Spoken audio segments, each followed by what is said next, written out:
Your daily subreddits. Subscribe for daily top posts from your favorite subreddits. Now, the top daily posts from the subreddit True Off My Chest. Post 1. My 25F BF 28M cheated on me and I got fairly satisfactory revenge. I'm going to make this as short and sweet as I can.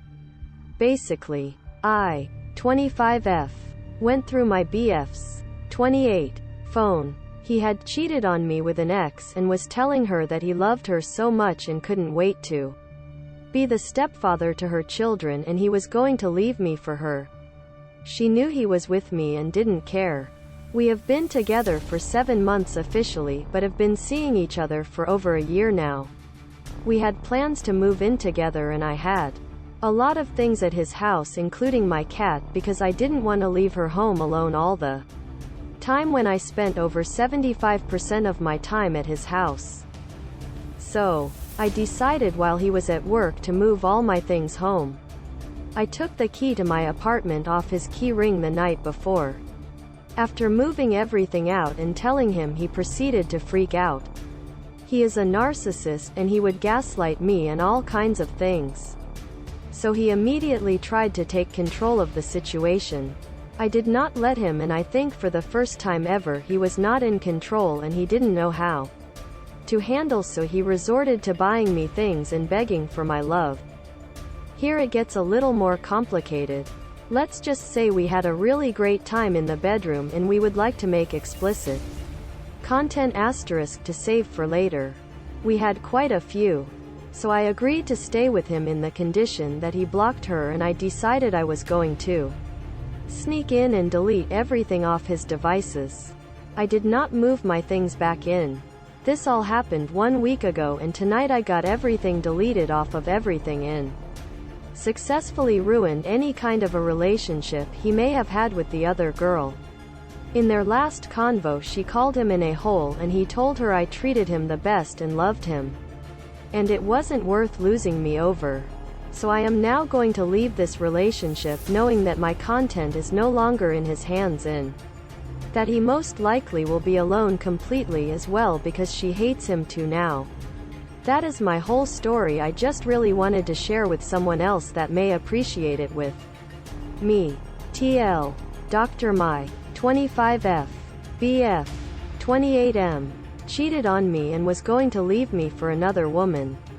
I not only destroyed any kind of relationship they had, but also got my explicit content deleted safely off all his devices and can now leave officially without fretting over my content. Post 2. I did the damn thing. I graduated nursing school today. Just wanted to share my accomplishment. I was a junkie 10+ years ago. So many people didn't think I would make it. But here I am. I've come a long fucking way. Post 3. I am tired of having to deal with lingerie and disgusting period panties in my mother's laundry. I am 17. Often get tasked with doing the family's laundry.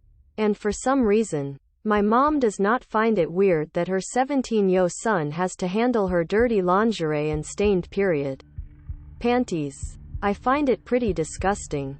Especially since it forces me to acknowledge my parents' sex life. Who TF wants to think about that? When I do my private business, I don't just leave dirty tissues for her to pick up unamused. I am now considering asking her to do her own private laundry. But don't know if I should do it. And in what way. It's such a weird thing to be direct about. Post 4. I love my wife every day a little bit more. It's so weird. I don't know how to explain. We've been married 36 years and she still manages to surprise me. Today I stood on a frog accidentally and she organized a ceremony to bury it in the garden. We sang "It's Not Easy Being Green" and made a little cross. She's the cutest, sexiest, sweetest, badass lady in the world. And I feel so blessed. Post 5. Apparently I don't get a real bed because I'm single. My friends and I have been renting Airbnbs for various events for the last 7 years. We're really close-knit. The frustrating part is that now I'm the one single guy and 4 couples. Don't get me wrong, I love them. But this issue is driving me crazy. Starting a couple years ago, I've vetoed any house that doesn't have enough beds for us. I mean real beds. I'll veto a place that advertises 10 people but only 4 queen beds with pull-out couches. However, one of my friends booked a place on her own for her birthday. There wasn't any question. And for the first time since we've been doing this, she isn't asking us all to pitch in. However, there's 4 queen beds and a bunch of shitty IKEA fold-out sofas. So I'm in the first car to arrive and I see what's up. So I put all my shit in one room. The worst room too. On a bed to try and claim something. Eventually everyone arrives and the inevitable happens. Someone says, "Oh, there's 4 beds and 4 couples. Dylan, you can get the futon." She's not charging us. And I don't want to ruin the weekend by complaining, but I'm just so pissed off that once again I have to deal with the worst sleeping situation because my friend didn't actually plan for us. And I get the worst by default just because I'm not fucking someone right now. So I'm a 30-year-old 195 pounds man. Why am I sleeping on a 5 feet long fold-out couch with a bar in the middle? I'll bring this up to the group explicitly next week or so.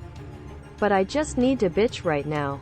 Laying on some shitty IKEA fold-out, unable to sleep. Edit. Y'all, I'm just venting. It's what this sub is for. I love my friends and this isn't malicious and they'll 100% understand when I bring it up. We've always had people sleeping on couches. It's just the past couple years I've grown out of it and not everyone realizes that. We're mature adults and we'll work it out. I'm just venting here so I don't ruin the weekend. Post 6. I bought my childhood home. And it feels like the 90s again. I feel like a kid again. For the first time in a long time I feel happy. Honestly. My kids have started t-ball. Like me. They love Pokemon. Like I did. There's other little kids in the neighborhood for them to grow up with. To play with, to argue with. To know. To befriend. I'm going to propose soon to my girlfriend of 7+ years. I've got enough space to have a writing room, office. I have inspiration to finish my novel now. My life has never felt more complete. The only thing missing is my dad. I wish he could see me now. I don't know if this is self-actualization or not. But if not, it's pretty goddamn close. Thanks for reading. I hope you all have the best weekend of your lives. Blue Heart. Post 7. Update. I saw a toddler die horribly.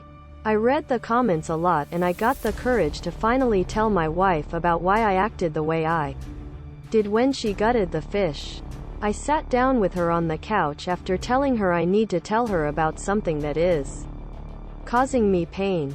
I then asked her, "What were you thinking when I got on my knees when you were gutting the fish that day?" And she responded with something like, "I don't know, I thought you were having some sort of panic attack," and I told her that it reminded me of a traumatic event and she asked me if I wanted to tell her about it and I said yes. I told her about what I saw and after I was done she just hugged me really tightly and I don't know why, but I just burst into tears and started crying real loudly. It wasn't just a few minutes too. It felt really long and my wife was hugging me the whole time. After I was more calm, she asked me if I want to see a therapist and I said yay and she said she will come with me for support.